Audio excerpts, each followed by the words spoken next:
కరాంగులి నకోత్పన్న నారాయణ దశాకృతి. భండాసురుడు పంపిన ప్రతి బాణానికి అమ్మవారు శస్త్ర ప్రత్యస్త్ర వర్షిణి అని చెప్పుకున్నాం కదా ఇంతకు ముందు నామాల్లో.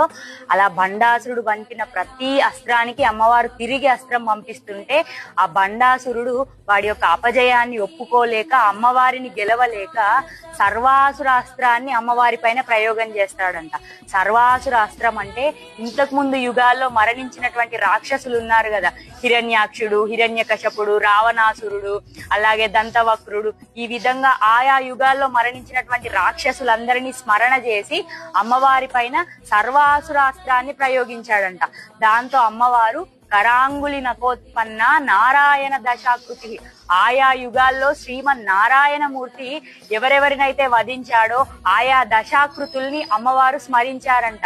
భండాసురుడు ఏ రాక్షసునైతే స్మరణ చేస్తే హిరణ్యాక్షాయ నమః అంటే వారాహస్వామిని, రావణాసురాయ నమః అంటే శ్రీరాముణ్ణి, దంతవక్రాయ నమః అంటే శ్రీకృష్ణుణ్ణి, హిరణ్యకశ్యపాయ నమః అంటే నరసింహస్వామిని, వాడి యొక్క ప్రతి అస్త్రానికి నారాయణుణ్ణి స్మరణ చేసి వాడిపైన తిరిగి ప్రయోగం చేశారంట అమ్మవారు. అదే కరాంగులి నకోత్పన్న నారాయణ దశాకృతి.